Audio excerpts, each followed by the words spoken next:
Hi friends, எல்லோரும் எப்படி இருக்கீங்க? நல்லா இருக்கீங்களா? நம்ம இன்றைக்கி என்ன பார்க்க போகிறோன்னா கருடன் பார்க் எங்கே இருக்குன்றதை உங்களுக்கு அட்ரஸ் சொல்கிறேன், நோட் பண்ணிக்கோங்க.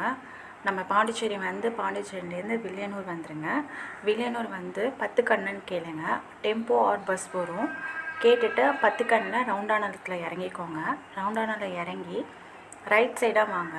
ரைட் சைடாக நடந்து வந்துக்கிட்டே இருந்தால் இந்த மாதிரி ரைட் சைடு இந்த மாதிரி தான் இருக்கும்.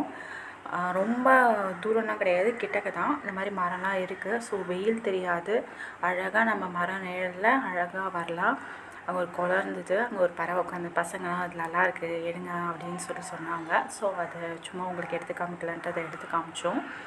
அப்படியே நடந்து அப்படியே நம்ம போயிட்டுருக்க வேண்டியதுதான். பார்த்தா அந்த போகலாண்டு தான் நிறையா தெரிஞ்சுது. ஸோ நம்ம போகலாண்ட் ரூட்டில் தான் போகிறோமா அப்படின்ட்டு எங்களுக்கு ஒரு டவுட்டு. நாங்களும் தான் ஃபஸ்ட் டைம் போகிறோம். ஸோ அட்ரஸ் எங்களுக்கும் தெரியாது, யாரோ ஒருத்தவங்கிட்ட கேட்டுட்டு தான் நாங்கள் போகிறோம். போய் பார்த்தா போகலாண்டுக்கு தான் வந்திருக்கோமா, கருடன் பார்க் இன்னும் தூரமாக போகணுமா அப்படின்ட்டு எங்களுக்கு ஒரு டவுட் வந்துடுச்சு. சரி கிட்டக்கு போனால் தெரியும் அப்படின்ட்டு போய் பார்த்தா போகலாண்டுக்கிட்ட போஸ்டர் இருந்தது, இதுதான் கருடன் பார்க்கு. எங்கடா இருக்குது கருடன் பார்க்கு அப்படின்னு பார்த்தா எங்களுக்கு தெரியல. அப்புறம் பார்த்தா போகலாண்டிலே 2 பார்ட்டாக பிரியுது. இந்த சைடு வந்து போகலாண்டு, இந்த சைடு வந்து கருடன் பார்க்கு.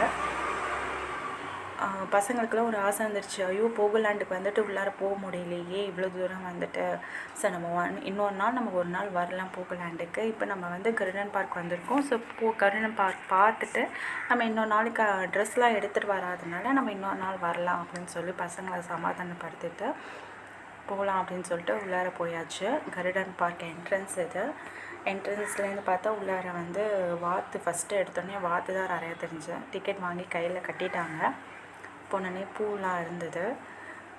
அதெல்லாம் பார்த்துட்டு அப்படியே உள்ளார போகும்போதே ரைட் சைடு வந்து டாக் பார்த்திங்கன்னா வெரைட்டிஸ் டாக் வந்து 10 டாக்ஸ் இருந்தது. எல்லாம் ஃபஸ்ட்டு ஸ்டார்டிங்கில் வந்து க்யூட்டாக இருந்தது. அப்புறம் போக போக பார்த்தா பெரிய நல்லா கண்ணுக்குட்டி சைஸ்கிட்ட இருந்தது டாகெல்லாம். பார்க்கவே கொஞ்சம் பயமாக இருந்தது. அந்த டாக்லாம் நம்ம பார்த்துருக்க மாட்டோம், அந்தளவுக்கு பெருசாக இருந்தது. நல்லா கண்ணுக்குட்டி சைஸ்க்கு. அங்கே பாருங்களேன், அப்படியே காது இதெல்லாம் நல்லா விரிச்சிட்டு டாக் நல்லா இருந்தது. டாக் பார்த்துட்டு அப்படியே அந்த சைடு வந்து ஃபிஷ்ஷை பார்த்துட்டு தான் நம்ம அடுத்த இதுக்கு போகணும். ஃபிஷ் வந்து உங்களுக்கு கடைசியாக வந்து ஃபோட்டோவாக பிக்சர்ஸ் எடுத்து போட்டிருக்கேன், அது பாருங்கள். இது ஒரு வந்து எப்படின்னா வாட்டர் ஃபால்ஸ் மாதிரி வச்சு ஃபிஷ்ஷை வந்து அந்த இடத்துல இது பண்ணியிருக்காங்க, பாமார்கட்டி. நிறையா கலராக அந்த வாட்டர் அந்த பியூர் ஒயிட்டாக இருக்கிறதுக்கு ஃபிஷ் அழகாக தெரியுது கலராக. அதை கொஞ்சம் நேரம் நின்று பார்த்துட்டு ரசிச்சுட்டு கொஞ்ச நேரம் பார்த்துட்டு இருந்தோம். அது அழகாக போயிட்டு வந்துச்சு, நல்லா இருந்தது. சொல்லுவாங்க அந்த ஃபிஷ் பார்த்தா நம்ம மைண்டு ரிலாக்ஸ் ஆகும் அப்படின்னு சொல்லுவாங்க. அது பார்த்துட்டு அப்புறம் இந்த கேட்டை வந்து பசங்க பார்த்தோன்னே நம்ம மூவியில் தானே பார்த்துருக்கோம், நம்ம தூக்குவோம் அப்படின்னு ஒரு ஆசை வந்தது. அப்புறம் தூக்க சொன்னாங்க, அதனால் தூக்கி கொஞ்சம் நேரம் வச்சுருந்துட்டு பார்த்துட்டு அதில் டாட்டாய்ஸ் இருந்தது. அது மாதிரி வெரைட்டி ஆஃப் டக்கெல்லாம் இருந்தது.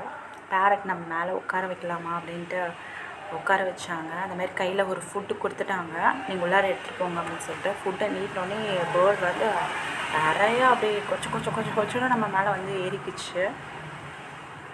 நிறையா இருந்தது, நல்லா இருந்ததுப்பா. கொஞ்சம் நேரம் இந்த பேர்டு தான் கொஞ்சம் டயர்டாக இருந்ததுன்ட்டு வரல அப்படின்ட்டாங்க.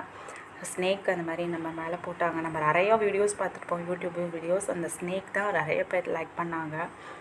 அதுமாதிரி ஸ்னேக்ஸ் போட்ட மாதிரி கோட் அந்த மாதிரி இருந்தது. இது ஆஸ்ட்ரிச் வந்து ஒன்று தான் இருந்தது.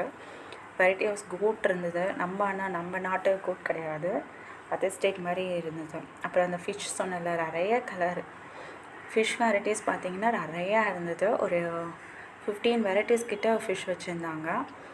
எல்லா ஃபிஷ்ஷுமே பார்க்க நல்லா இருந்தது. நல்லா கொச்சோன்னு இருந்தது. நிறைய ஃபிஷ்ஷஸ் இருந்தது.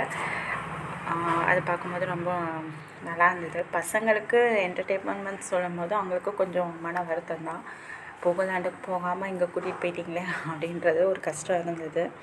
ஸோ இதை இன்றைக்கி பார்த்துட்டு நம்ம இன்னொரு நாள் போகலாண்டு போகலாம், பசங்களை வந்து சமாதானப்படுத்திட்டு இதை பார்த்தோம். ஆனால் நாங்கள் ஆஃப் டே எதிர்பார்த்தோம். ஸோ ஆஃப் டே அளவுக்குலாம் இல்லை, 2 ஹவர்ஸ் அவ்வளோதான். மினிமம் 2 ஹவர்ஸ் தான், 2 or 3 ஹவர்ஸ் மினிமம். நம்ம ஸ்லோவாக வந்தால் 3 ஹவர்ஸ் ஆகும். கொஞ்சம் அப்படி இப்படின்னு வந்தீங்கன்னா 2 ஹவர்ஸ்லேயே முடிஞ்சு போயிடுது. நிறைய ஃபிஷ்ஷஸ் இருந்தது. ஃபிஷ்ஷஸ் பார்த்துட்டு நீங்கள் அடுத்தது தான் புறாவுக்கு வரணும். நான் புறா எடுக்க முடியல. ஸோ அதனால் புறா பார்த்துட்டு கோழிலாம் பார்த்துட்டு அப்புறமேட்டு தான் அந்த பேர்ட்ஸ் கிட்ட நம்ம கருடன் அந்த பேர்ட்ஸ்லாம் நம்ம மேலே உட்கார வைக்கிறது, ஸ்னேக்ஸு. அடுத்து லாஸ்ட்டாக தான் ஆஸ்ட்ரிச்சு அந்த கூட்டு, அது லாஸ்ட்டு அது அதெல்லாம் பார்த்துட்டு நம்ம வர்றது. நல்லா இருந்தது, ஓரளவுக்கு பார்த்துட்டு என்ஜாய் பண்ணுற மாதிரி இருந்தது. ஆனால் இதுக்குள்ளார இருந்தும் அந்த போகலாண்டில் அந்த ரொட்டீன் இருக்கிறது தான் பசங்களுக்கு காதில் கேட்டுக்கிட்டே இருந்ததா. நடுவில் வந்து ஒரே சிவர் மட்டும்தான். ஸோ அதே மாதிரி கோழி வெரைட்டிஸும் நிறையா இருந்தது. எங்களுக்கு அங்கே போய் தான் இவ்வளோ வெரைட்டிஸ் கோழிலாம் இருக்குமோ அப்படின்ட்டு நிறையா பார்த்தோம். கொண்ட கோழி, அந்த மயில் கோழி மாதிரிலாம் இருந்தது. எல்லாம் போந்தா கோழி மேலே எல்லாம் இது மயில் கோழி ஆகுது. போந்தா கோழி மாதிரி நல்லா புஃப்னு இருந்தது, பார்க்கவே அழகாக இருந்தது. ஆனால் கோழி வெரைட்டிஸ்லாம் பார்க்கும்போது ஆனால் வண்டலூர் ஜூ அளவுக்குலாம் கிடையாது. மினிமம் நம்ம பெட்ஸ் பிடிக்கும் அப்படின்னா போய் சுற்றி பார்த்துட்டு நம்ம வரலாம். அதேமாதிரி டக்கெல்லாம் நிறையா என்ஜாய்மெண்ட். அது தண்ணி கண்டோன்னே போய் குதிச்சுட்டு வந்தது, அதெல்லாம் பார்க்க நல்லா இருந்தது. நிறையா டக்ஸ் அப்படியே பக்னு மேய்ச்சிக்கிட்டு நல்லா இருந்தது. அந்த வீடியோ உங்களுக்கு பிடிச்சிருந்தா லைக் பண்ணுங்கள், கமெண்ட் பண்ணுங்கள், ஷேர் பண்ணுங்கள், சப்ஸ்கிரைப் பண்ணுங்கள். உங்களுக்கு இந்த வீடியோ பிடிச்சிருந்தா போயிட்டு வாங்க ஒரு நாள். Bye friends.